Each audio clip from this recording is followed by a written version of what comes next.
Hello, everybody, and welcome to the Final Fantasy IV Free Enterprise Legacy race. And this is the conclusion, the final race of the first season.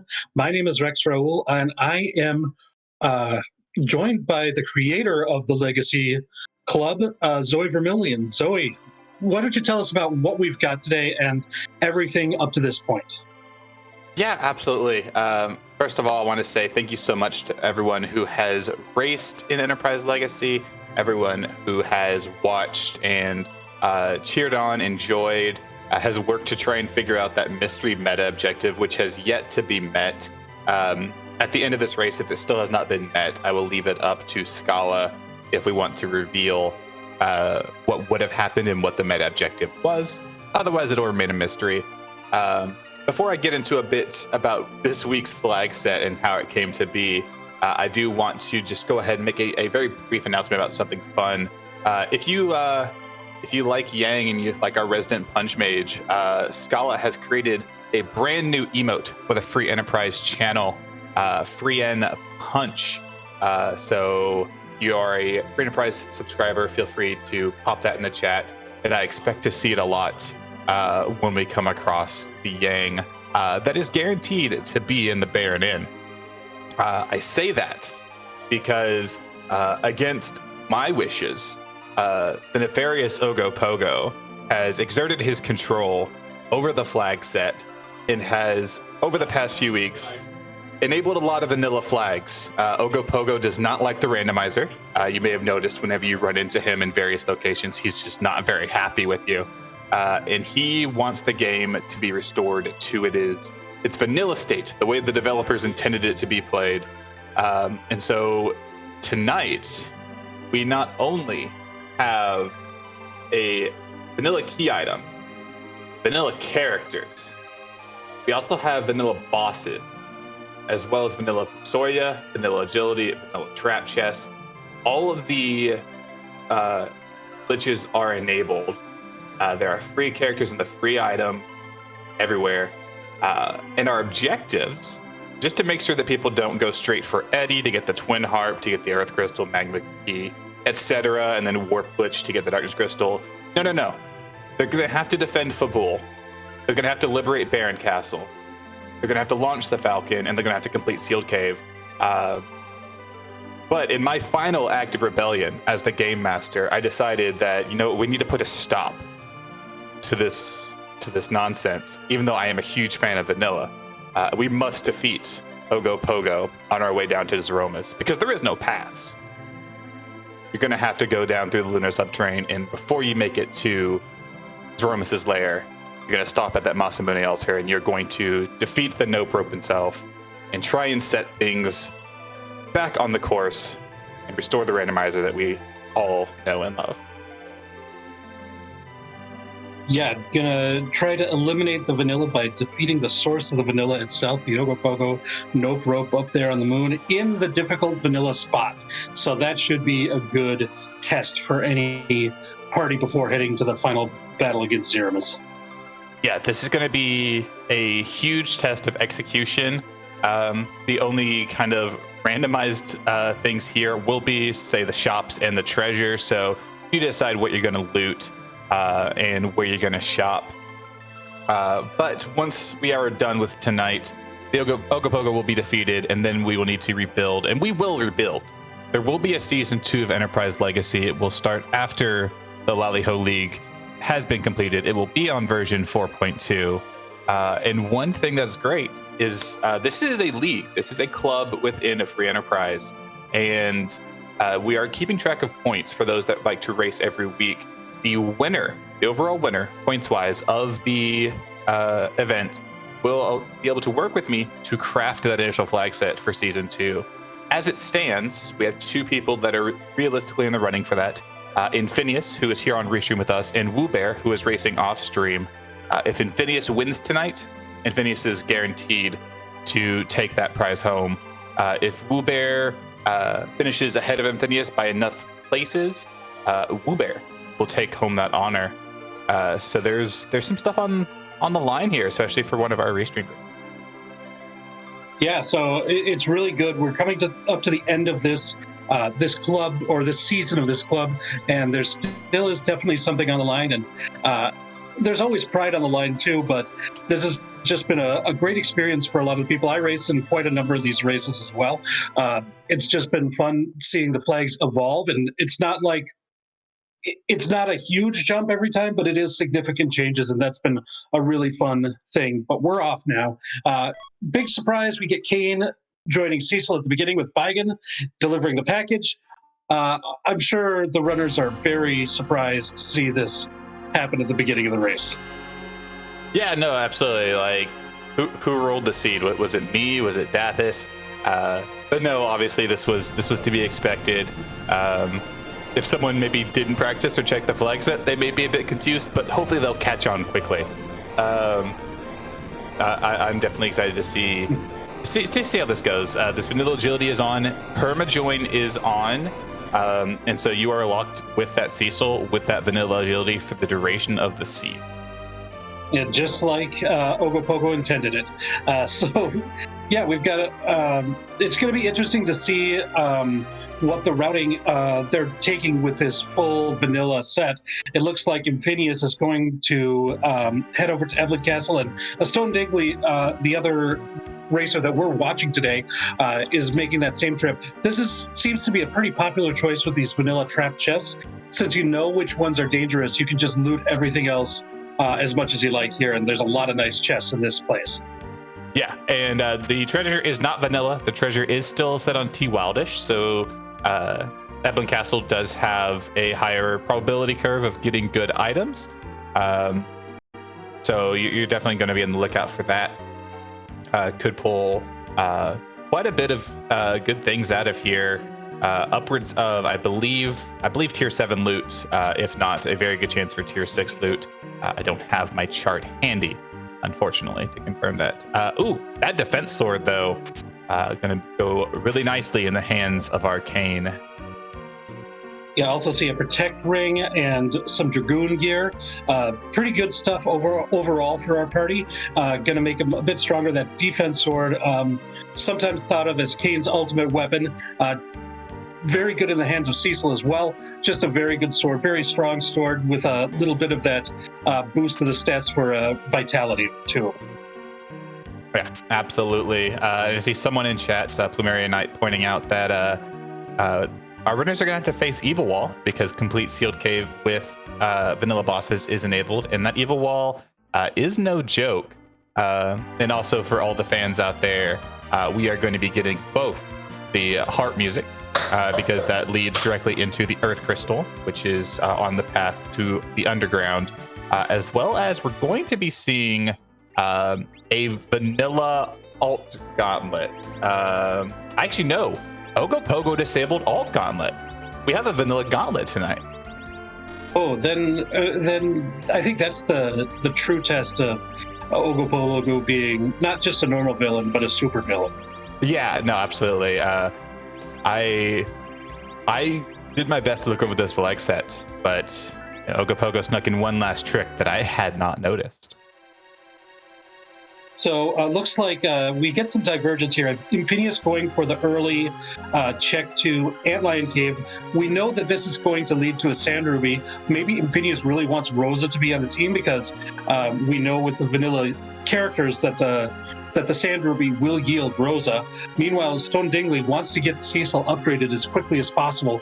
Heading up Mount Ordeals, decided to say no to Tella on the way, and is going to fight both forms of Mylon en route to upgrading to a Paladin Cecil here. Yeah, absolutely. I'm a bit curious. I guess Infinius wants this very early Rosa because you are guaranteed to run across the Rosa in Zot. Since that is where our runners will be getting their magma key. So just wants that early heals, I imagine. The experience from here isn't a ton, but it is going to get a couple levels on this this Kane, which with that defense sword will help him do a bit more damage. So I cannot blame Infinius for his play whatsoever. It also looks like Infinius is using that time to perform the item duplication glitch on that defense sword. So we'll have a big stack of them. Both, he can sell them, he can have one to equip on each of them. both one for Kane and then one for Cecil once he's available.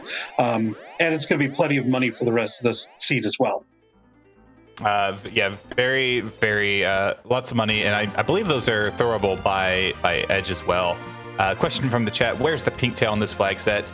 The pink tail does not exist in this flag set, so there will be no turning in of the pink tail. There is also no pass. So upon liberating Baron Castle, if you have a pass enabled, you would normally get the pass from the Baron pot under K Vanilla. You are just going to get an empty pot after after completing that objective. Also, chat saying you could fight Pink Puffs for it. Pink Puffs will still directly drop adamant armors, and not the pink tail in for Enterprise, on the rare chance that you happen to get that drop. Stone Dingley has now completed the Mount Ordeals, has Paladin Cecil in tow, got that Legend Sword for completing it. Infinius has Rosa on the team, find some decent gear for sale here in Kaipo in rune rings and bandanas. Very nice to see there. Luckily, he's got a lot of defense swords to sell to afford them too, so very nice. Yeah, just sold a stack of 10 of them. Got something like 400,000 GP, gil, whatever you want to call it, and just decided to take the speedrun strat and say it's faster to buy 10 of these things than it is to buy one of them. I've got money to spare. Yeah, and he's got swords to spare as well. And now Infinius, following Stone Dingley's trip up Mount Ordeals, but he will have a white mage in his party. I think it's unlikely that either of the runners are really excited to get Tella, knowing that once the Darkness Crystal is acquired, they can have access to Fusia, who's basically just better Tella in this flag set, I'd say. With the Permajoin, you're just stuck with that Tella for the entire seed.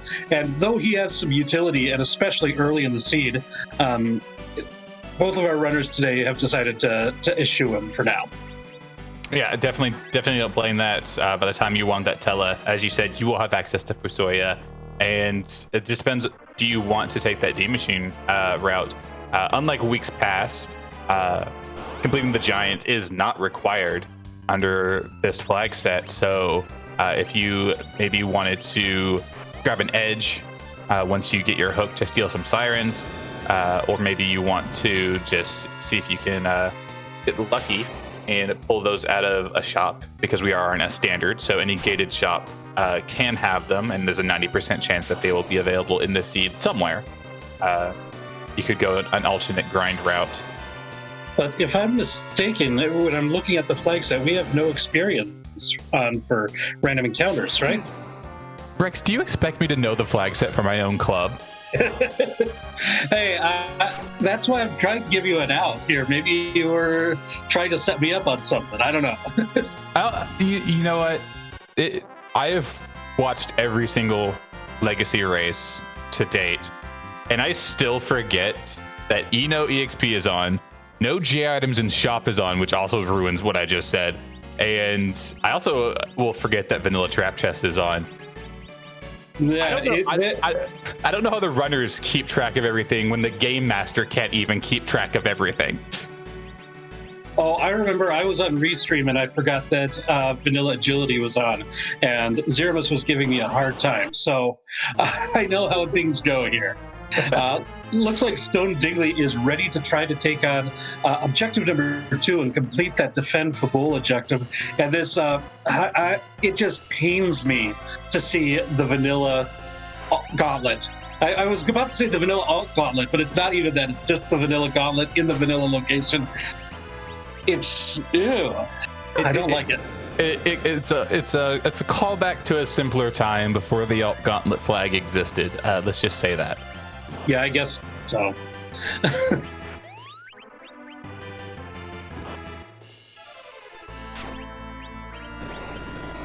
But Infinius using some Cure 2s to do some extra damage against Mylunzi, just trying to make that fight go as quickly as possible. So heads up use of items from that starting kit.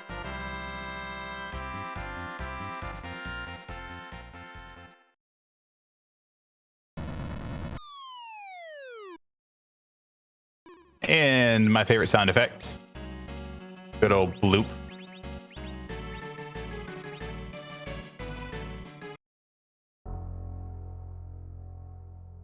And I think that was the last fight for Stone Dingley in that gauntlet. And yes, that objective is now completed. The bull has been defended. All hail a Stone Dingley. And you don't get a key item here, you get the Black Sword. Yeah, good old Black Sword for that Paladin Cecil. Yeah, well, I mean, it was a Dark Knight who passed by Fabul a long time ago. He's not going to have a crystal sword for you. Unfortunately not.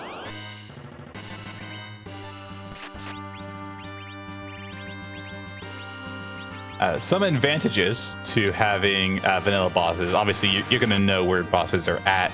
But some of these bosses that are fairly innocuous, but nasty in later spots, you're not going to deal with that. So like we have this vanilla pain man here in the mirror room. He is harmless in here. But then on the flip side, we have Ogopogo in his vanilla spot, which is anything but free. So I'm looking forward to how our runners approach that. Hopefully with the T-Wildest, the G-Dupe, and standard shops, they will be power overwhelming by the time they get there. It's going to be key, and I think oftentimes in previous flag sets, or like flag sets within the Legacy race, you're relying on getting a bunch of experience by doing like when K-Trap was on you, there was a lot of trap chests that you got value for completing, or when K-Moon was enabled, you could get lots of value for defeating Moon bosses.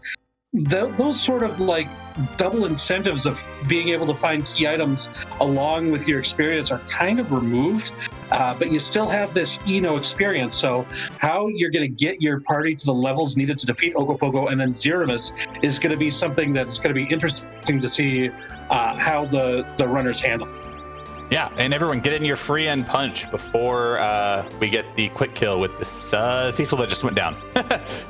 Ouch. The not so quick kill this is going to be. Oof, there's another. I forgot how much the kicks hurt here. Come on. Oh. Board face, come on, be nice.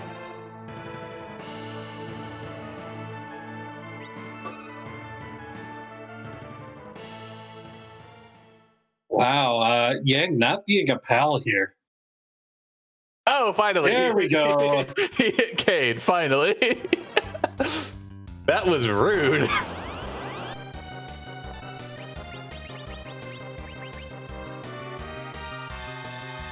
And there's the Baron key. And we'll see if Stone Legally wants Yang in the party. I'm guessing not, but we'll see.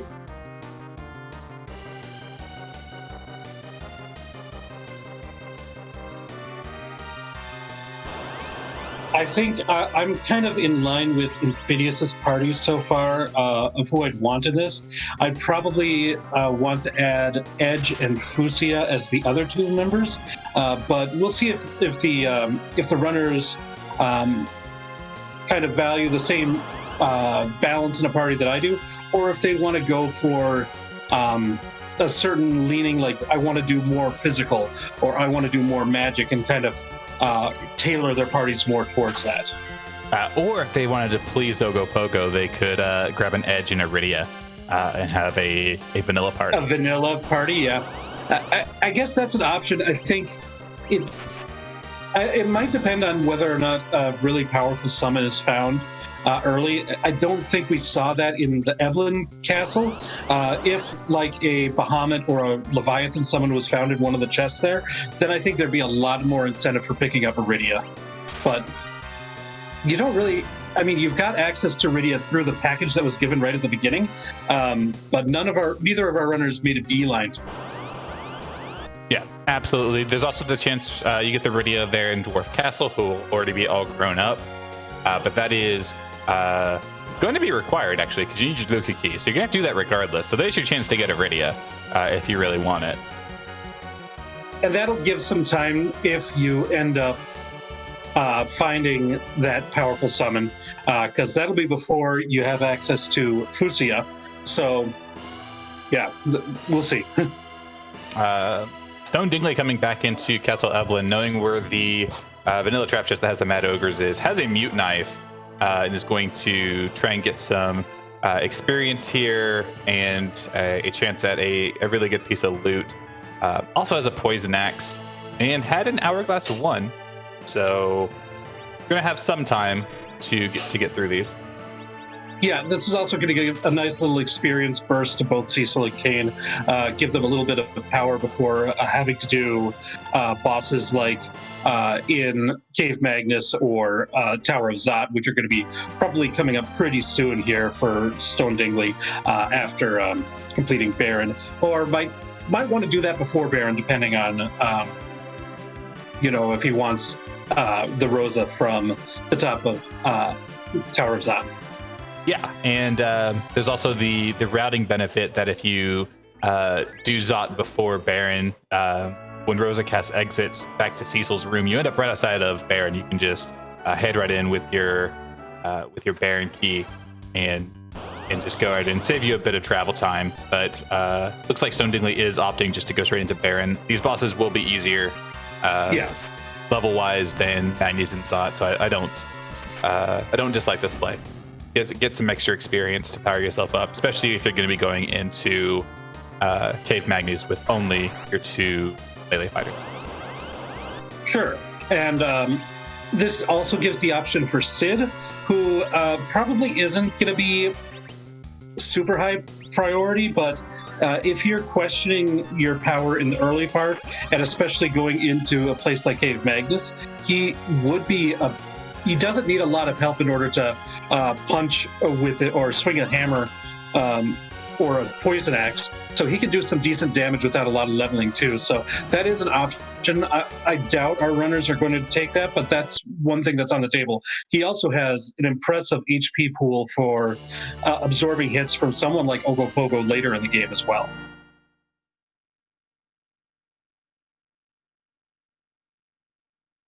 It looks like a Stone Dingley is going to be duplicating this defense sword, much like Infinius did earlier in the seed.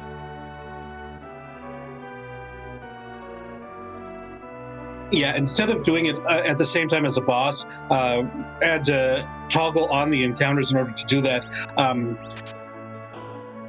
The advantage is you can just do that really quickly. Don't need to worry about having to complete the fight in order to do the duplication glitch. And I think this is like for Infinius, he was able to do it and get a party member all on the same thing. But that did take a little bit of extra time to set all that up. So there's a give and take as to the strategy of how you're implementing that duplication glitch as well. And Infinius, checking the Baron weapon and armor shops, found some strength rings in the armor shop. Considering you're probably going to be carried by your Kane and your Cecil, definitely here in the early game, and probably at the edge that you're likely to pick up later on. Very, very good find to have a couple of those in your back pocket for the +5 strength.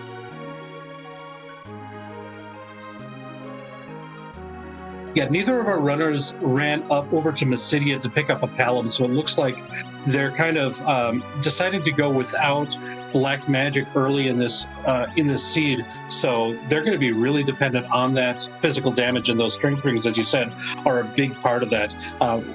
Looks like they had already, or at least Infinius had already found a Zeus gauntlet.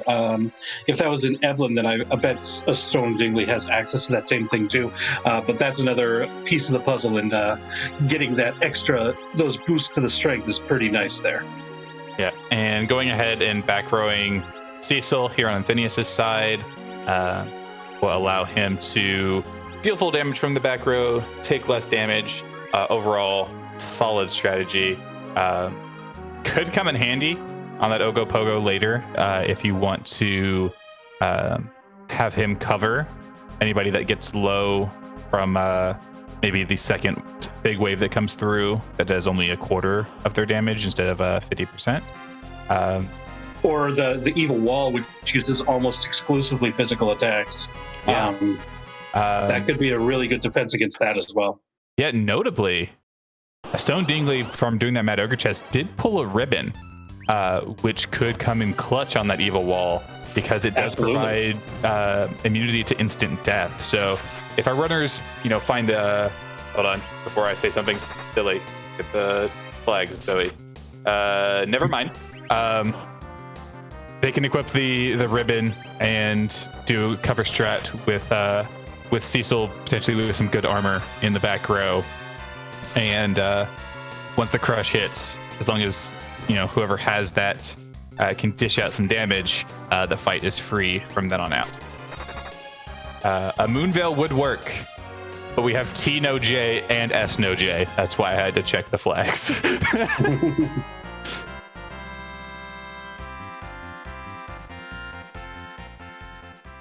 And we see Stone Dingley taking care of K-Not, so we'll soon have access to that Sid. And for his troubles, he'll get the Enterprise, right? Yeah.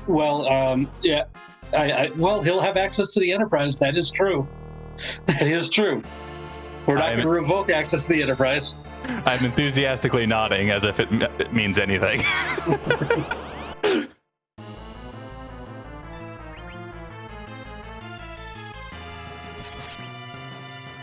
And no Sid for a Stone Dingley. Not a big shocker, but it still is interesting to see. I think the way that Ogopogo has crafted these flags in a way where you've got to go through a place like the Barrett Inn, like the Barrett Castle, that has these ordeals that have these characters along the way that aren't really the ones you want. So you've got to go out of your way if you want to get a character that you actually want earlier, like we saw Phineas do. So I just find that pretty interesting. Yep. And a Stone Dingley, very fortunate that he has not yet picked up a Rosa, because I'm sure Rosa would have some choice words for the boys rifling through the trash to no avail.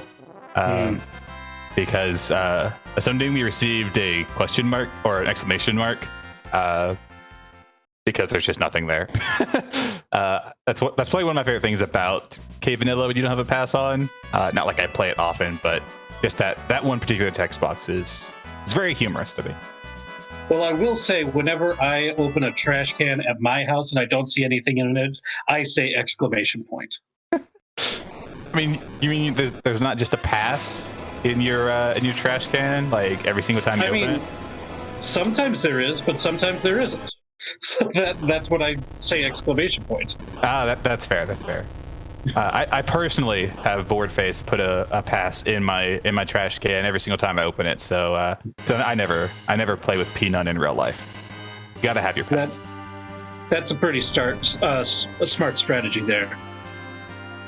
A Stone Dingley heading over to our Bedward, getting our guaranteed Twin Harp because there is no demist hunt. And this is going to start the chain, which will get us underground access. Yeah, this is one of the things that all the runners, if you're just like picking up the race and you haven't studied the flags a lot, it can really trip up somebody to forget to go to Edward's bed to get that Twin Harp, because you absolutely have to do this in this race in order to complete it. So you better remember that that's where you pick that up. Yeah, I remember a while back, shortly after I joined the community, there was a seed of the week that had K Vanilla on, but did not have the Bedward. So it started off as go find Demist, and then you can actually start the seed. Yeah. Which was entertaining, to be sure. But now we're going to get a vanilla dark elf down at the bottom of Cave Magnus as well. But are we going to get some vanilla music? I would hope not. What I would hope for here would be one of the songs from the 3-Miss Zone final, that being Run. Because I think that would be very fitting for what Ogopogo has done to us. Well, there is the parish message. And now we are going to go, and we're going to be quiet for a little bit here too, because we want to hear the music it's ever, because it is time for DJ Spooty B's Rockin' Tunes.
All right, and that is the end of that, because the Dark Elf transformation unfortunately stops the music.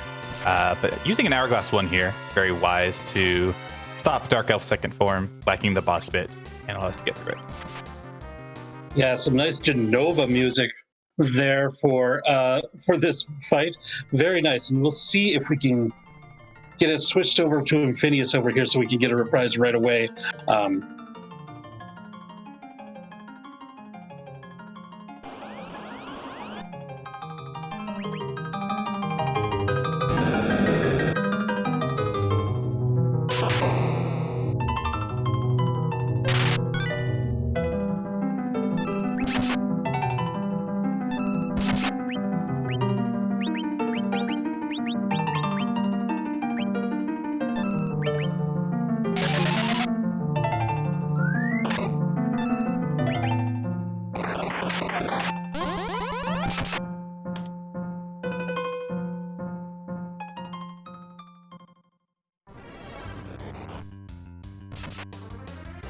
All right, and that's unfortunately the end of that again. But yeah, I guess Ogopogo is either pandering to Scala or just finds a kinship with Genova, which would make sense.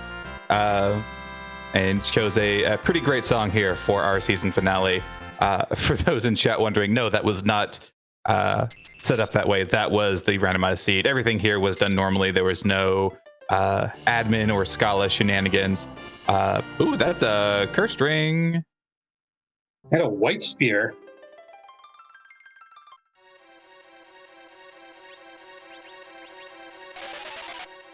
That white spear will be nice. The cursed ring, because you're likely to use your Cecil, is not going to be huge. But if you need maybe something a bit early, if one of these vanilla bosses is giving you some trouble, maybe you're trying to go there before you're supposed to, that could come in handy with Kane with the defense sword, or a white spear if it's something. I'm struggling to think. Well, like plague? I feel like by the time you get to plague, the cursed ring would no longer be helpful. Probably. Golbez would potentially be a good use for it. That is true, because the white spear will tear through him, and you want to make sure that Kane gets a turn off. That is a possibility. Good call, Plumeria Knight here in the chat. There was also that white shirt there, which is very nice. The Aegis shield, very good if you want to have good magic defense on Zeromus. Also resists mages, but I doubt we'll be seeing an Asira kill in this seed. Yeah, not a whole lot of incentive, but you just get a chunk of experience. But yeah, it's just not a lot of reward. You just get if it follows the rest of the vanilla things, it would just be a vanilla Ashura summon. Yeah, I am struggling to remember if the key, like those rewards, are also vanilla. I'm sure we will find out if we get a Masamune. I kind of thought they were because we got that black sword from Fabul, but that's the only indication that I've got so far. I know the black sword is called out specifically in the K vanilla because it is normally actually a key item check. I believe the moon spots are also their vanilla rewards, but we'll find out. Nice Dragoon Spear, pull from that Flame Dog chest there. And we're going to take on the Maga Sisters in their vanilla location, which is admittedly fairly friendly location for the Maga Sisters because the HP in this spot is designed to have all three of these here and not just a single boss that gets all their HP combined, which can be rude occasionally.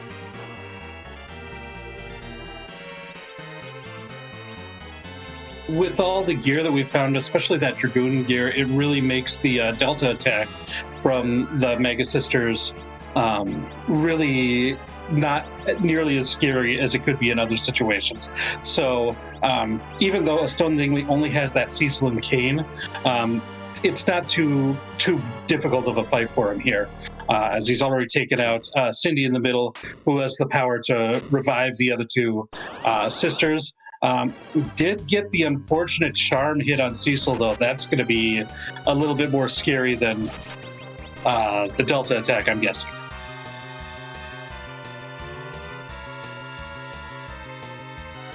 Although if he just casts Peep, then he's not all that scary. That is true.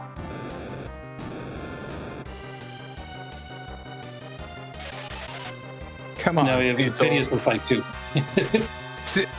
Sight. Cecil is now the traitor. So Kane getting a taste of his own medicine. Man, really loving to cast Sight there. Next thing you know, he'll be buying some Eagle Eyes. Well, not in this scene, though, because no J items.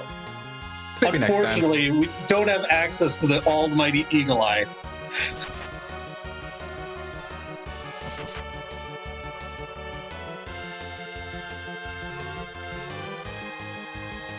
I think this is a pretty smart safety save here before the Valvulus fight that's upcoming.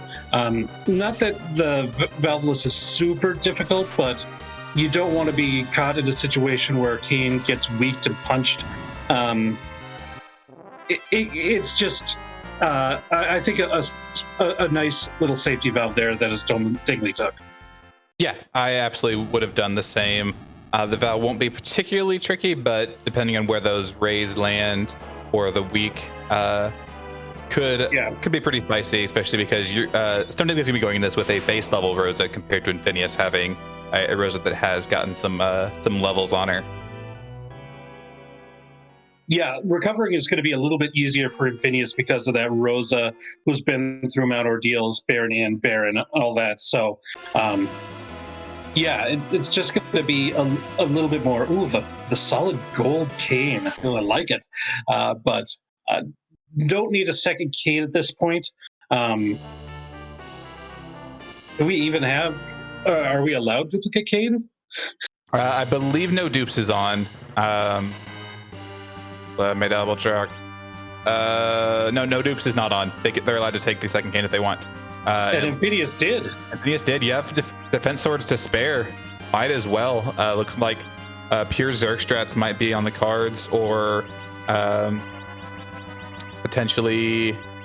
Yeah, no, it'd have to be pure Zerg, but you're not going to have access to Bacchus wines unless I guess you use Edge for your last party member, because despite the fact that we have SNOJ and TNOJ, Sirens are still available in the drop tables, as well as Bacchus wines and what have you. Yeah, so if you find a fight with some ogres, like those Mad Ogre chests, because the one in Evelyn is still available for Infinius at this point because he didn't go loot that like we saw Stone Dingley do earlier. So that would be an option if he wants to grab some Bacchus wines. The other option is like at this point he might be thinking, I don't need to worry about getting any gear for Edge now, so because I've got some good stuff for Kane, so might as well just roll with 2 Canes, and I think that's a perfectly valid decision as well. Could always go after that giant and get a 3rd Kane if he so wanted. And I do want to make a special call out about this particular boss. Ogopogo is not happy because this is not technically a vanilla Volvalis, considering her physical defense is, or magic defense, one of the two, is bugged and does not work as it should in vanilla. What does Ogopogo think about bugs? I mean, we've got a lot of glitches that are enabled. Were those something that Ogopogo had something to say about then? Ogopogo was fine with those because they were present in the vanilla game. This is a free enterprise specific bug. Well, both of our featured runners had no problems taking the Tornado Lady down. This is going to grant their roses with the exit spell, and they will get their magma key for doing this. So underground access is now on the table. Yep. Both runners finishing pretty much in lockstep here. Infidious having taken the extra time to get the Sand Ruby to get that original Rosa. Stone Dingley taking the extra time to grab that ribbon from the Mad Ogre chest. Those two seem to have offset about equally. Going to be interesting to see what their treasure and shop routing is, and how much longer they will be in lockstep, because their route is in front of them. I don't think we're going to see any deviation from the order in which they do their key item checks. The one bit of variance would be, do they want to do Tower before Dwarf Castle? And I think that is, if you want the edge, you will do Tower first, and if you want the Fusoya, you will do Dwarf Castle first. Well, what if you want both? Flip a coin. I think Stone Dingley still has 2 party spots open, so might be looking to add both of them to his team. Flip a coin then, I guess.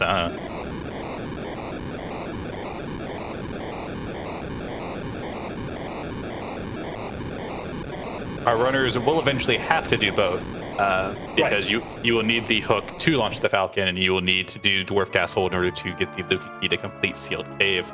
It's almost like Ogopogo went out of his way to make sure that the runners had to do as much of the vanilla game as possible.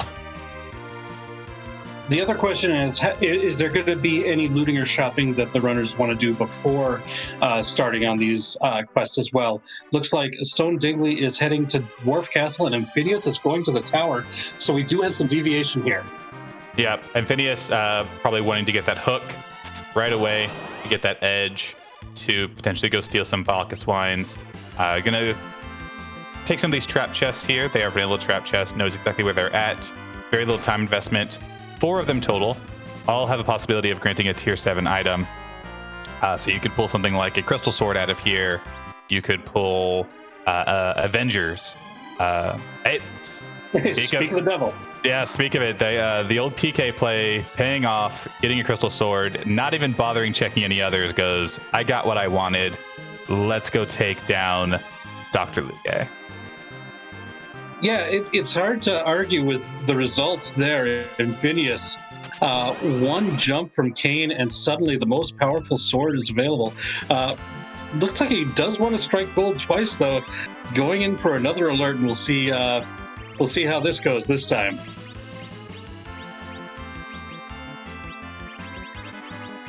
Gotta check my flag set again. Oh yeah, adamant armors are available. Oh, there you go.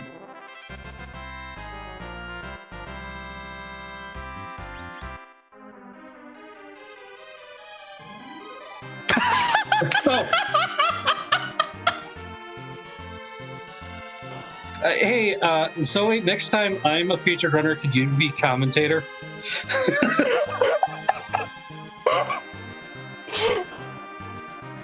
They don't call me the Red Witch for nothing.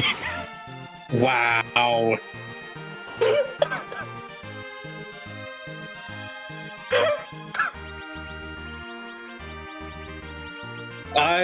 I've never seen anything like that before.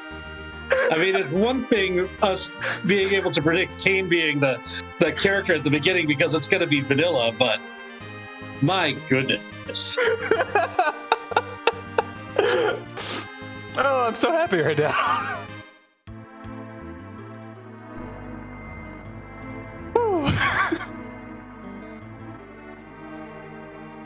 So it looks like a Stone Dingley did make use of an hourglass to stop the blue dolls, to prevent them from forming into the big doll, making this Calbrina fight a lot easier to take down at these. You don't have a lot of firepower when you only have 3 characters at this point. They've got some good gear, but still, it's a little bit tricky, especially with no access to Quake or any sort of black magic at all. So using that hourglass is a very smart move. Now we get the Golbez fight. We will have the opportunity to pick up Rydia. We'll see if a Stone Dingley wants the summoner. And no. Nope, not going for a vanilla party tonight. Gonna try and jump the hold. Does not get it off in time. And we have an opportunity to see the seldom seen Balnab Z over on Infinius' screen, but taken out quickly by Crystal Sword Cecil. And now the Doctor's challenging to the real fight. I don't think this is going to last too long.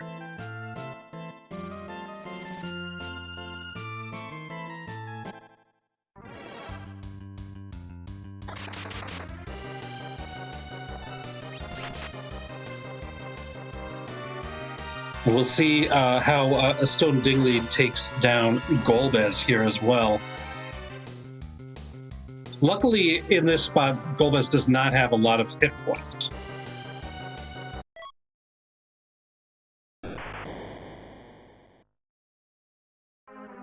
I was watching the clip of me calling the adamant armor, so I missed what you said. Oh, no worries. I was just talking about the seed. Watching our runners. You're doing your job. I was. I was not. You go do whatever you need to do. All right, you deserve it. I'm gonna load up Final Fantasy 14 and go run Praetorium. I'll be back in 45 minutes. Fair enough. Okay. So, meanwhile, I'm Rex. I'm going to be your host the rest of the evening. But Infinius has collected his tower key and is now going to fight the evil Dark Imps, the scariest boss in Free Enterprise, to get that hook. Yep, and the good old Dark Imps. They're trying to blow up the super cannon room. There's no Yang here, though, so I don't know how they're going to stop the explosion. I think the dwarves have just had it. If Yang's not there, the dwarves lose. That's it. Yeah, I think that's it.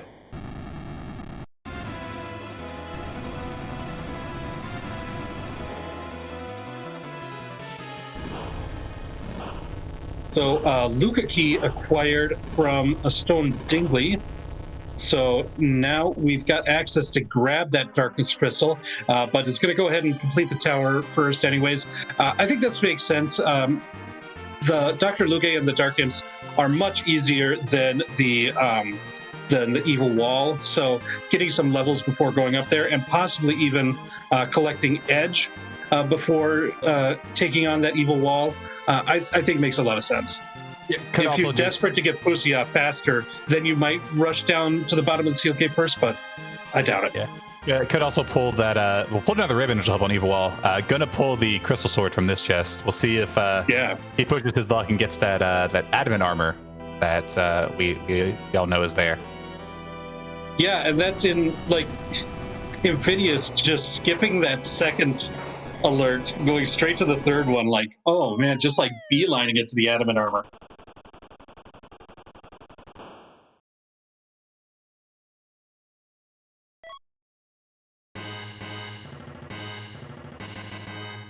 And Infinius gets his hook. Looks like rather than beelining it for the edge, is going to go ahead and head over to Dwarf Castle. You've got the Crystal Sword, you got the adamant armor. Yeah, might as well go ahead and just get this taken care of. I believe still has an Hourglass 1 from our starter kit, which will be useful to stop the dolls if he so wishes, because this party, for what it has in single target damage, is quite lacking in AoE damage.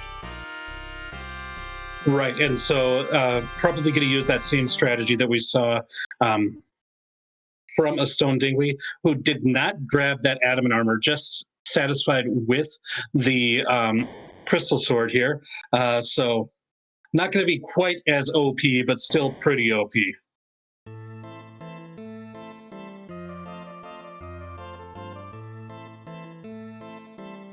And while we're seeing our runners doing what we've already seen each other do earlier, I think it's time to give a little bit of shout outs to our restream team tonight. We do have Solaris on the restream and Plumeria Knight pushing the buttons for the tracking. Got dealt the easy job with everything vanilla, but still very thankful to have you here with us, Plumeria. And also, everybody who makes this free enterprise channel a thing. We're so lucky to have you join us, and on our own channel. We love this game, and we're glad that you're all here to join us. Yeah, absolutely. I echo all of that, including huge thanks to Rex being in the booth here with me tonight. It's always a pleasure doing comms with you, friend. And it's a pleasure doing comms with the in the final race of the season with the creator of this league as well. So it's really fun to be here with you tonight, Zoe. Yeah, absolutely. And I just hope that that I don't end up 40 seconds behind you on the restream. So, well, we'll see. We'll see. And Stone Digley takes down the first one. No Belknap Z. So maybe in a better place? I don't know. Yeah, we'll see. Infinius's early Rosa definitely helped make up some time. Having the second Kane is making some of these fights go a little bit faster as well. We will see how things shake out, especially once we get to the final parties. If Stone Digley is wanting to grab maybe Edge and Fu, Fu being vanilla even later in the game, we'll have access to Nuke and various other spells. Nuke not great on Ogopogo, but you know. Yeah, it's a little bit of redundancy for both casting of Berserk and Cure 4 for the Zeramus fight, if nothing else. Another caster of something like, as well as Cure Magic, something like Blink can be very useful in the Ogopogo fight as well. So there's definitely some use for the mob himself. But there's also the question, do you want to have Edge for a little bit more firepower in that Ogopogo fight as well? So it's going to be interesting, especially on Infinius' side, to see who that final party member is going to end up being. Yeah, and with the consideration of T-No-J, S-No-J, unless our starter kit came with one, and I haven't been paying that close attention to the inventories, so it very well may have, our runners are not going to have access to Silk Webs. So having a second source of slow will allow you to get both of those stacks up a bit quicker to get Zeroma slowed down to where you would normally have after using a single Silk Web. That could be another argument to take Fu. It's also going to be interesting with the vanilla agility with Cecil on that fight. No Silk Web, just dancing around that, probably trying to target Cecil to have exactly 28 agility for that fight is, I imagine, the goal of the runners for this as well. Chat pointing out that Edge can steal Silk Webs. This is true. And if either runner grabs Edge and goes into the Feymarch, finds an Arachne, and steals a Silk Web, I am going to just lose it on Restream. I think you've already lost it after the predicting of the adamant armor. Come on. I mean, it'll be even more intense than that. It's fine. You'll find it and then lose it again. I get it. Yeah. So now Infinius heading up to Damsian Castle, no doubt to pick up Edward. Oh wait, no, it's actually for the hovercraft.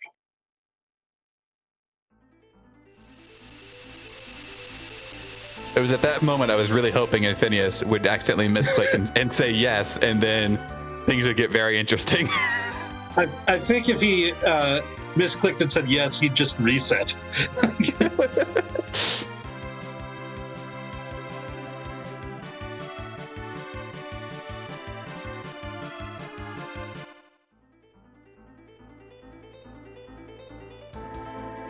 Do you think Eddie rides around in the hovercraft like over to Kaipo, sees his friends, and say, "Get in, nerds, we're going shopping"? No, but he should.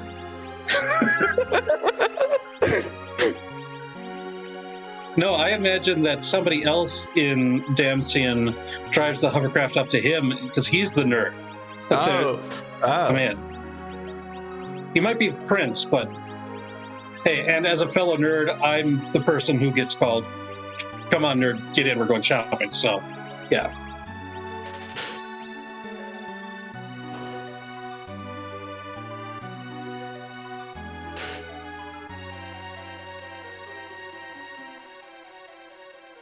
And now Infinius going through the cave Eblana. There is one trapped chest, but it's vanilla, so if Infinius wants to open anything, he can. It doesn't look like he needs. He's got a crystal sword, a defense sword, an adamant armor, a ribbon. He's doing fine. Yeah, absolutely. One thing he may want would be like a second adamant armor, because then you could set up a really cool adamant armor dupe that I learned about last night, but I'm not even sure if if that's entirely feasible. Well, all you have to do is open the two perfect chests with adamant armors in it, and nothing else. I mean, really, anyone can do it. Yeah. You need to have two adamant armors in your inventory, and then you just got to go find another trap chest, and you could very easily set it up. If you're interested, we were talking about it. I think it was in the general chat last night. So join the Discord.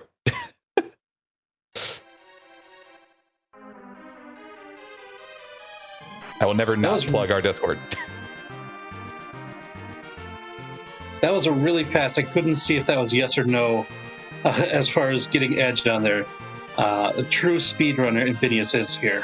I did not see it either. And unfortunately, Infinius isn't one of the runners like myself who fidgets by tapping the LNR button to cycle through party members. R1 to the music all the time. But a lot more patient is Infinius. So. Yes. He has the patience of a centaur. We did see a stone dingley open some chests here in Cape Habana. I saw a glass helmet. That's another one that might be useful during that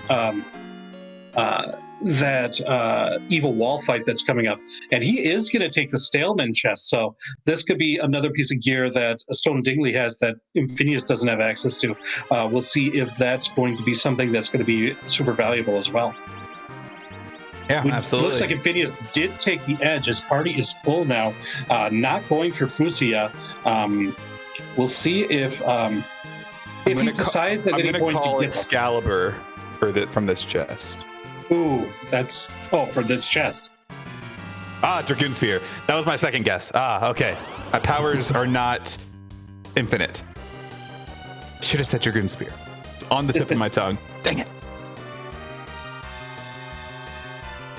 So now we get the vanilla King Queen Evelyn fight. Still very free.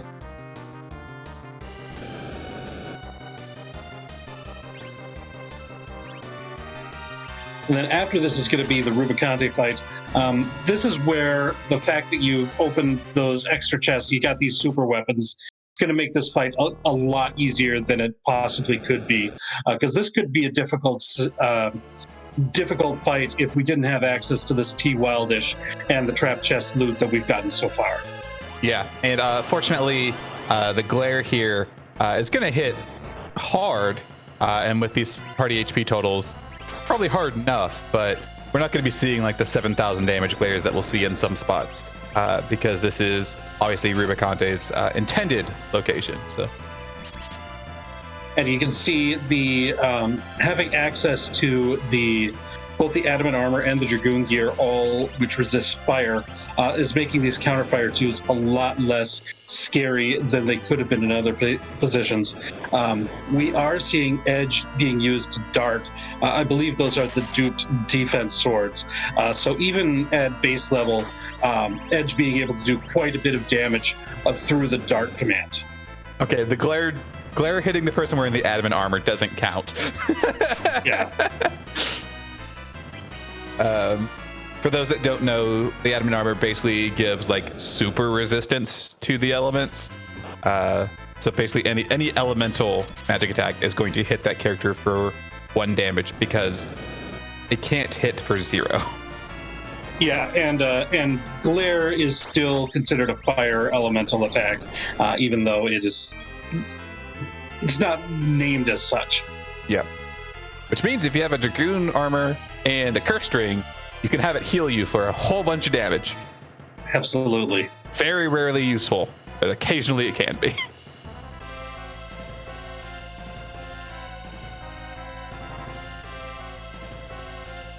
And with that, Infinius is going to launch the Falcon, light up that objective number 4.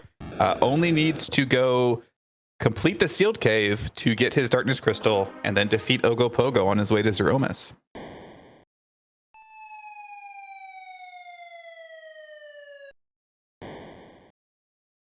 And I think with the way his party is set up, he is not leaving anything to the end. He wanted to have his party ready for these difficult bosses coming up. I mean, Rubicanti is kind of the warm-up, but then we've got that Evil Wall and Ogopogo coming up. And those, I think, are going to be the 2 bosses that are really scary in this situation. And he wanted to have everybody ready for that. And he started up really early by grabbing that Rosa right away in the seed, wanting to get her as high a level as possible, I think, for these fights. Yeah, exactly. And it appears with the way that his strategy is forming that he has no intention, as Stone Dingley is demonstrating, of caring about getting good swords for Edge. You have a stack of defense swords that's basically limitless. You can just dart defense swords until, the cows come home and you'll be fine. Can you tell I am from Texas originally? If you wanted to, you can make a quick drop down to the vanilla rat tail chest, pick that up, grab an adamant, and then change that in for the Excalibur and dupe those. And you could have those. Yeah. I mean, that's something that is available. It would take a little bit of time, but not a ton of time, and you'd have an even better source of dart damage from Edge. This would have been a very fun seed. I know a few seeds ago where we had the spoon flag on in conjunction with G-Dupe, and duping spoons to dart with Edge is always a fun time. And I also imagine that if our runners didn't find that crystal sword in that trap chest in the tower, then the duping Excaliburs might have been way more on the table. Yeah, because then you also get a better weapon for Cecil. Yeah, they would have wanted one for Cecil, and then they would have had another 254 of them to throw at Zeromus, or 255 of them, however many it actually duplicates. How many is it? It's enough. Yep. So now we see Infinius making sure everything is equipped exactly the way he wants it for this upcoming fight against the Evil Wall. I think with the adamant armor, I don't think it's going to be too difficult, but still, it's better to be prepared than not. Yeah, I believe Infinius knows everything well enough to know that he's going to be able to get through this without an issue. I would be more unsure myself. I probably would have put... I'm not sure if he has a ribbon. I know Stone Dingley has 2. If he had a ribbon, I'd put it on Cecil, then Berserk Cecil up, because with the admin armor, he's not going to be taking damage. But I'm just now remembering the admin armor protects from instant death, doesn't it? I think it does. But at any rate, you might want to avoid the Berserk if you want to get everybody else the experience as well. If you just want to use some covering with Cecil, because if he's Berserk, he's not covering anybody. Yeah, but adamant armor, Crystal Sword Cecil go bird. That was a sentence I could not get out of my mouth. It is a lot faster if you Berserk him. I'll give you that. Yeah.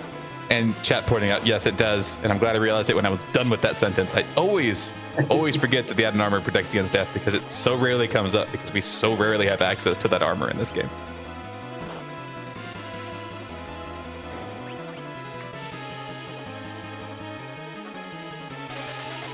It looks like the defense is good enough right now so that even Kane in the first row is only taking double digits of damage from the Evil Wall. So yeah, Berserking Cecil seems really good here. And just making sure Evil Wall goes down before the crush phase, I think, is the important part here. Yeah, absolutely. Yeah, Rosa taking 1 damage. Yeah, she's got white shirt and protect ring, I think. Maybe the ribbons on her too. So yeah. And we are Rosa's through. Yep, we are through. No source of warp. We're gonna have to walk out.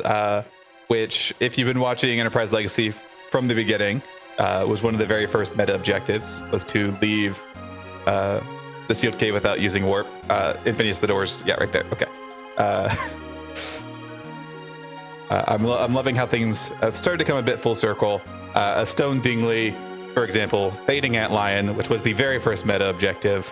Doubt that was intentional, but I still find it humorous.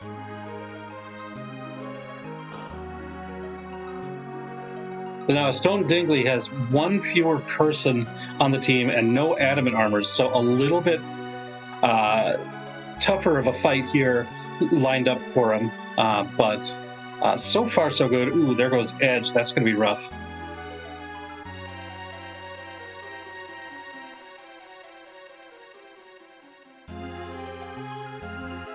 Yeah, you're probably going to want that experience on that Edge if you can get him back up. Because his dart is influenced by his level, I want to say. It does increase the damage. And if not, then I'm just spouting more incorrect. Yeah, okay, yay, flurry. Woo! And even without that, his HP growth is not as good as Cecil and Kane. So you want to make sure that his levels at least come up to him so that he'll get the HP that he needs for the Zeramis fight as well. Yeah. I personally probably wouldn't be too concerned about it, because if Edge goes down, it just means you're not going to be darting your defense swords or anything for much longer, and your berserkers can probably finish it off by that point. Infinius coming here to steal silkwebs, centipedes. It's not an arachne, so I don't have to. It's not an arachne. I don't have to lose it, because I forgot you can steal them from centipedes. But this is exciting. Well, we'll see if Infinius can. He's been failing so far. Infinius, check your inventory. Make sure it's not full.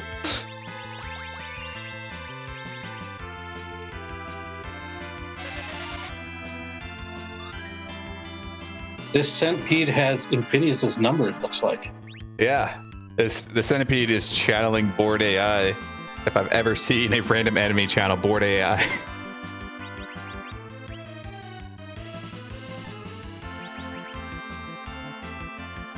Where's our poem? We need cry. Come on. Should have stopped by Mystidia, picked up the twins.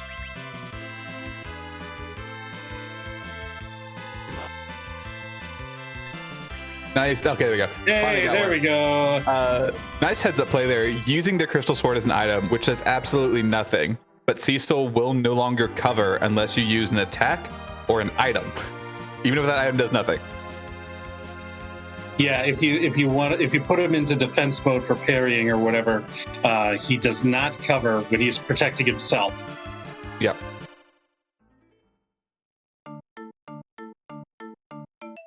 But that took a little bit of time and allowed Stone Dingley, who has a bit less firepower, but still got through it, basically to catch up. And our 2 runners are basically neck and neck right now. This is really close. Yeah, they're raising the big wall at the same time. Their party is going to differ, with Infinius having an additional cane, Stone Dingley having a Fusoya. Infinius did not go steal any Bacchus wines. That's right. Yeah, Stone Dingley is going to have 2 sources of Berserk. That could make up the difference between having a Fu over the second cane if they're in lockstep going into the Z fight. There's that. There's the difference, that the advantages that that Infinius has are that adamant armor and now that silk web, which are both going to play key roles during the Zeramis fight. That is very, very true. So I believe Dingley's party comp might set him up save some time. It could, yeah. But probably not enough to really make a huge difference. We'll have to see how things land once we get to this Roma's fight. And before we even get there, we still have a very scary fight indeed in the Ogopogo fight coming up. Yes, yes, absolutely.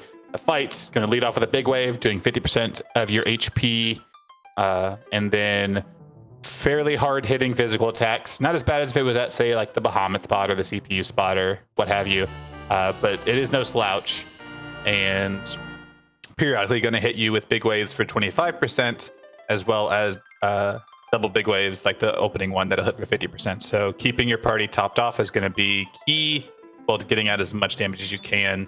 And for Stone Dingley, making sure he doesn't use that Fu to cast Nuke, because that will trigger a Blaze counter, which is ice damage for some reason. Yeah, well, glare is fire and blaze is ice. So, yeah.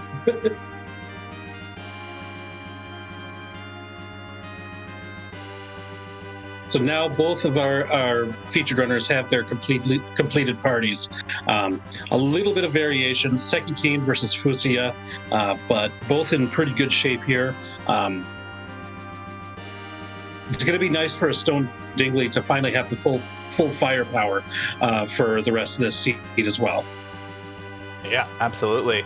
And both of our runners do have 10 key items, so we'll get the double experience from the Ogopogo spot. If Infinius is looking for any additional levels, I could see him stopping off by the Ribbon Room, because it will be the vanilla D-Lunars, which will get just chewed up by that Crystal Sword. Same for on Stone Dingley's side. That could be a consideration.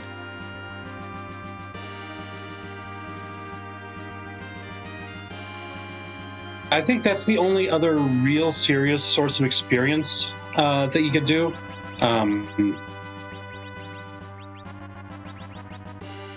Yeah. Stone Dingley? What's up? Oh. Are we going trap chests? I think This is a behemoth, right? In this chest? you asked me the wrong person. Good memory, Rex. Good job.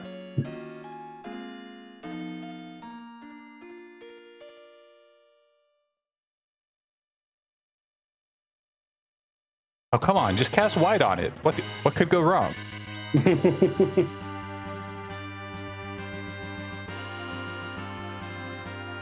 I guess this is another option if you wanted to get some levels, right? Yep. Need that Rosa up, though. And Infinius, yep, as predicted, going to come in here and D-Lunars, take out these D-Lunars. Now, they do have about 21,000 hit points apiece, so YOLOing it with the Crystal Sword is still going to subject you to some very nasty viruses. So you maybe want to weaken them first before you swing in with Cecil's Fight Command. Yeah, I think that's the jumps and the darts are going to be there to do precisely that before we finish off the D-Lunars with the Crystal Sword. And Stone Dingley making it through that behemoth, pulling a Masa. So if you didn't want to just eat defense swords, now you have some sharpened Hanzo steel for your edge. And if as we are predicting, the key item rewards are vanilla, you'll have double Masa. You may just want to berserk edge at that point. There's nothing wrong with that.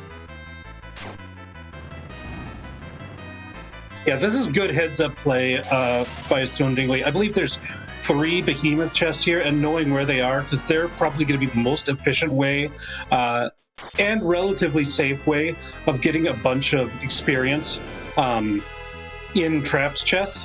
So I really like this play from Stone Dingley. I mean, nothing like I like Invidious's play of going to D-Lunars for a bunch of experience there too. They're just different routes of getting a bunch of experience. I think Invidious is a little more dangerous, and it turns out, yeah, a couple of his characters didn't survive the fight, so they won't get that sweet 200k experience. But it still is going to be a nice boost. The important characters, though, of Rosa and Cecil did get them. So that's what's really important there. There's our confirmation that the key item rewards are not vanilla if they are not key items, because that was not a couple ribbons. So. Good to know, yes. But yeah, no. Between the two behemoth chests that Stone Dingley just took, that is basically the same experience that you would get from the D-Lunars fight. Still has that option if he chooses to do so, but has a bit more experience than Phineas has, like a couple thousand, and could end up with slightly more depending on what else he does. Not sure if that'll make a difference, but we are heading into the Ogopogo fight now. The master of the legacy, the Ogopogo. Oh, was the that one who? What did Dingley pull from that second behemoth chest? The second one, I didn't see. Another Masa. Okay, so there we go. Now we have double Hanzo Steel. Well, we'll have triple Hanzo Steel once we complete this fight. We just went over this. It's not going to be a Masamune.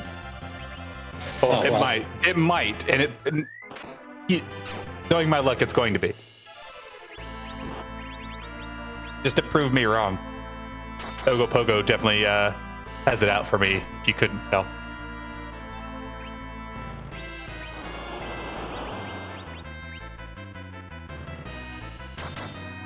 And looking at HP totals on Rosa, it looks like they are at the same level.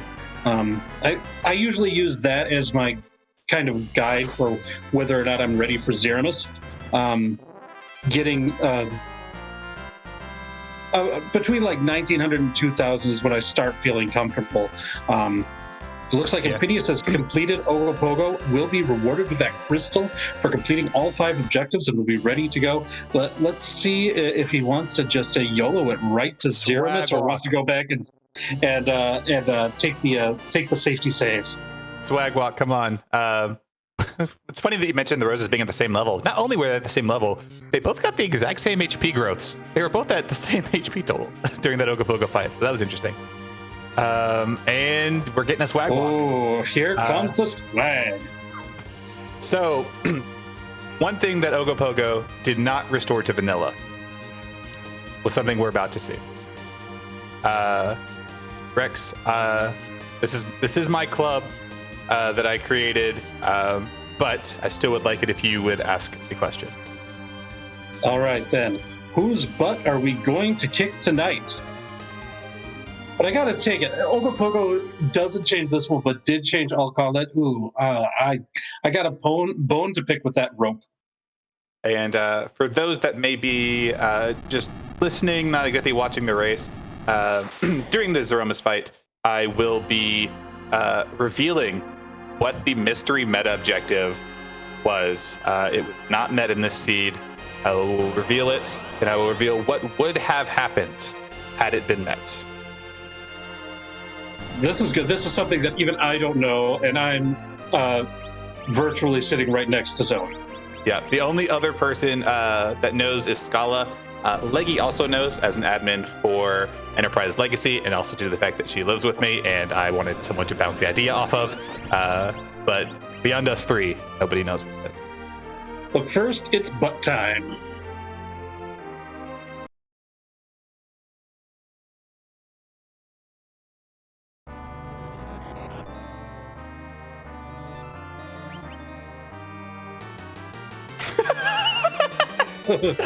Oh, this is the D-Day suit.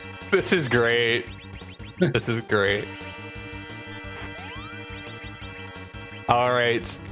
So, while Infinius is fighting Zeromus and Stone Dingley is entering his fight, the mystery meta objective. There was a few people who did guess it correctly.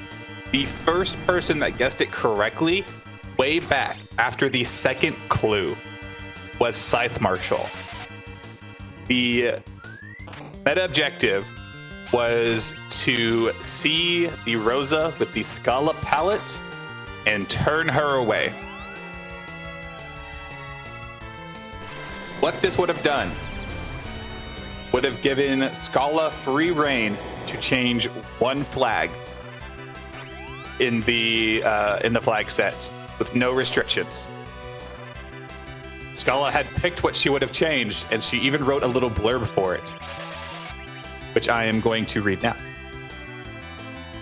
Despite your best efforts, neglecting to recruit Scala into your party has caused her to fall under Ogopogo's nefarious influence, and thus, Scala is forced by the mighty Nope Noodle to enact the ultimate act of vanilla, to take away all of her Z sprites and leave us with only the single vanilla sprite. And it would have turned on Vanilla Z. It's a good thing that didn't happen.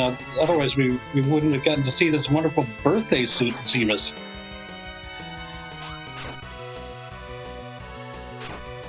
Yeah, but it was great. When I first pitched the idea to Scala, I was like, hey, I have an idea for a mystery objective. I want you in on it, and I want it to be your choice. And she immediately went, oh, I know what the perfect thing is. It's so evil. And I just went, Vanilla Z? And she goes, yes.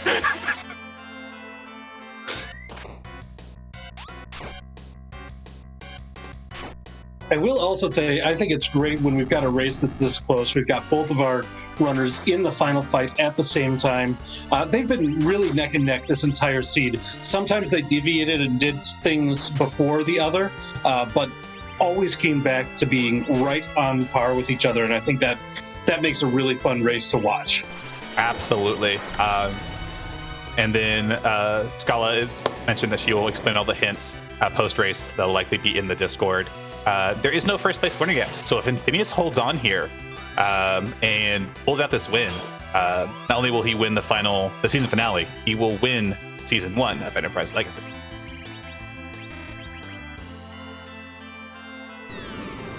We see a full-powered Big Bang take down one of the Canes, but we are in medio phase. Rocks are falling on Infinius' screen, and the end is nigh.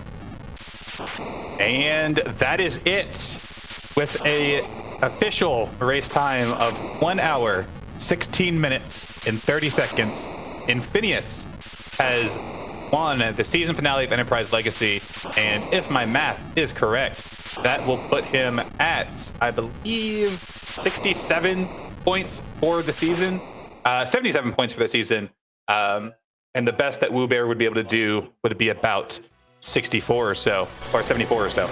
So Phineas will take it home, and Phineas will claim the prize of helping me craft the beginning flag set for season 2. For those that don't know, that'll be 10 flags that he can choose with my gentle guidance to make sure that it's not super chaotic. The idea for season 2 is we're going to rebuild what Ogopogo destroyed. See if we can get up Infinius in here for an interview. He will be just a few moments, it seems. And in the meantime, we have our second place finisher. Klopfer has finished with a time of 1 hour, 17 minutes, and 14 seconds.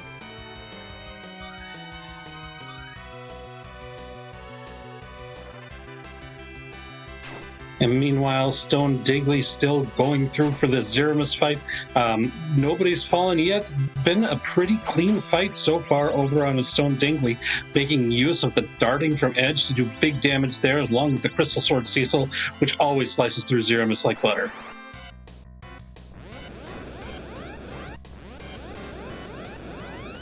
Also seeing a little bit of hybrid strategy. If you've got Fusi on the team, might as well reflect some nukes while you're at it.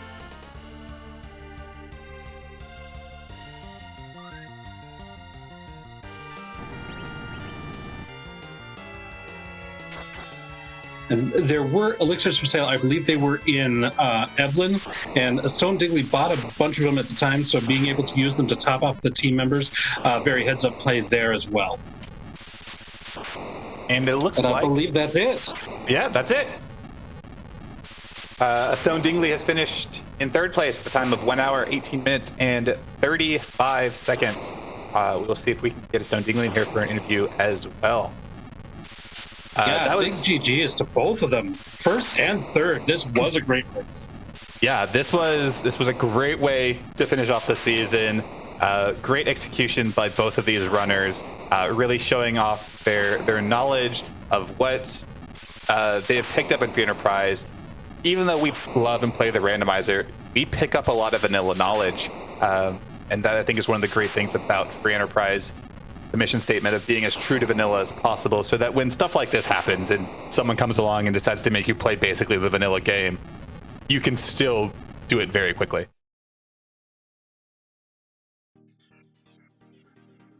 Yeah, absolutely. I mean, one of the mission statements is that vanilla knowledge is supposed to be rewarded in free enterprise.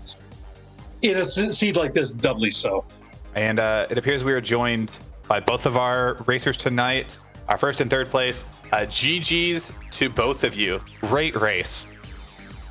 Oh, that was close. I saw Dingley start typing and going, oh god, oh god, oh god. So yeah, what did you think of the world and the iteration that Ogopogo crafted for y'all tonight? Sorry, I've just changed my. Could you repeat that? I've had to change my Oh yeah. audio settings. What did you think of the flags that Ogopogo created for you tonight? It was very vanilla, wasn't it? Just a touch. I mean, just a touch. So I don't know. So basically, to me, it kind of turned into like a router's relish kind of thing. So I basically did for practice. I did half a seed. I basically got up. I just wanted to test whether using my J items at both ordeals and for wall defense was enough to get through them. And once I found it, yes, that's enough. Yeah, I basically stopped that seed. Yeah, that sounds like a great plan. Yeah. Everything I else, did pretty much the same thing. My one concern that I wasn't 100% sure about was the Mega Sisters fight, because I've had issues underestimating Mega Sisters before. And it turns out no, it was fine. So yeah, that was good. And then got some good luck pulls there.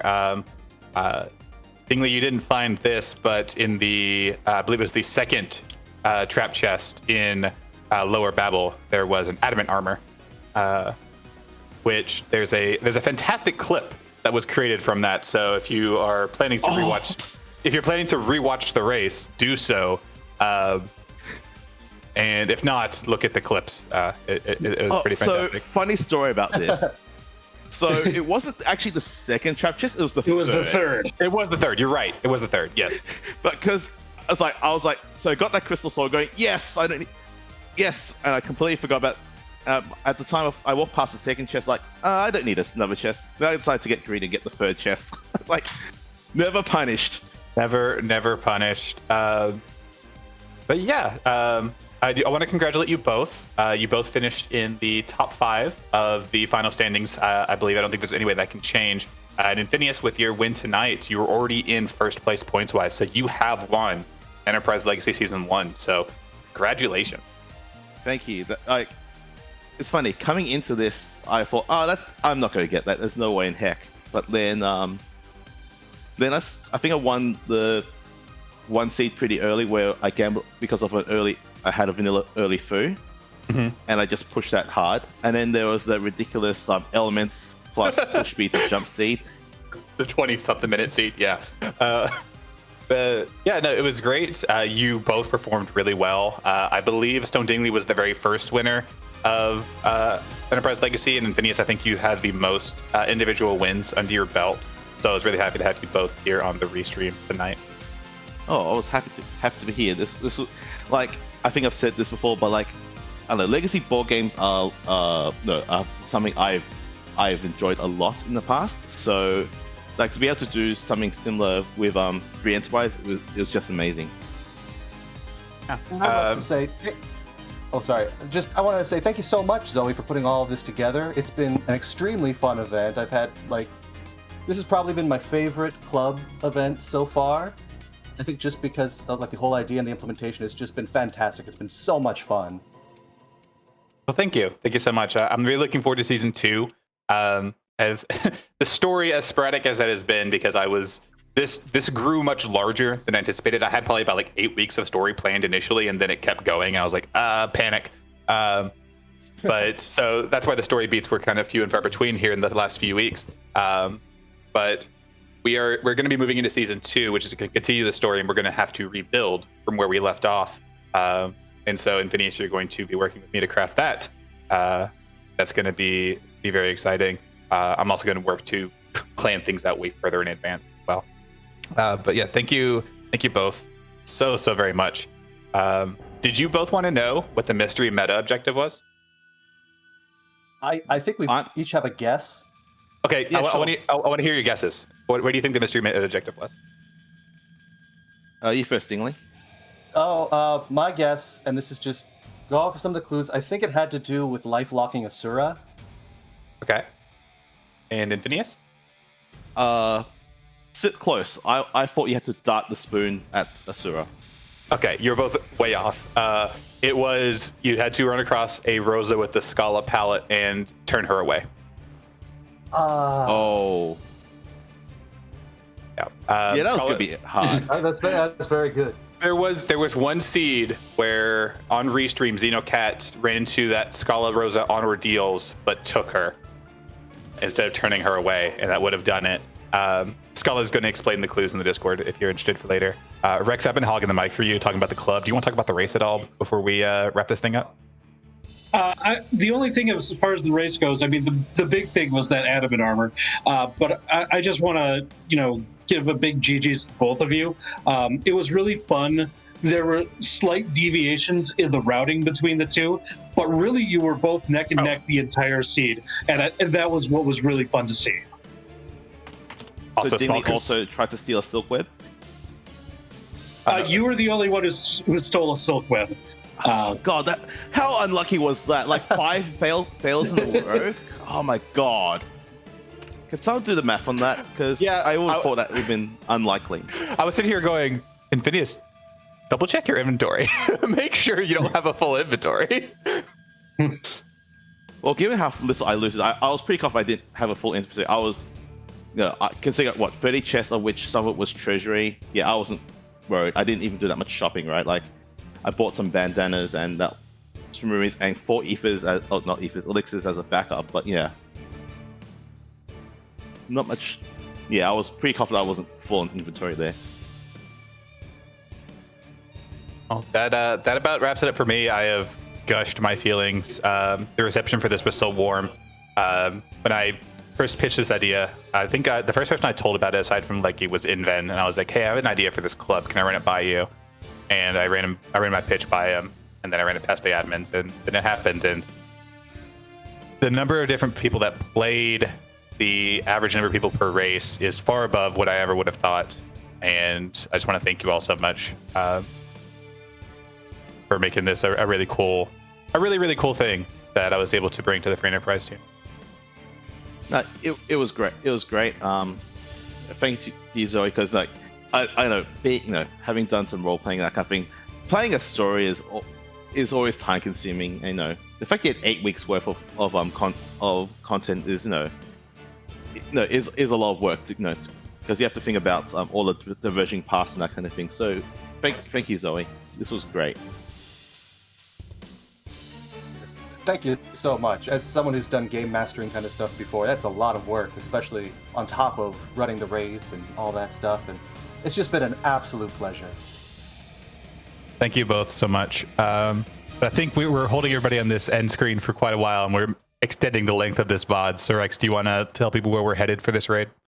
Yeah, before we go, I just want to give one more shout out to our restreamer Solaris, our tracker Plumeria Knight. If we don't have them, we don't have a show. So big extend thanks to them. But we are going to take you on over to Ground Flyer, who is running this very race. So please, no spoilers. Not that there's a whole lot of spoilers in a vanilla race, but still no spoilers. And give a shout out to, I believe it's his birthday. So we're going to head you out over there. Zoe, it was a pleasure to call this race with you tonight. And I let you do most of the talking at the end because this was your baby. Thank you so much. Everyone have a wonderful night, and we will see you after the Lally Ho League for Season 2 of Enterprise Legacy. Good night.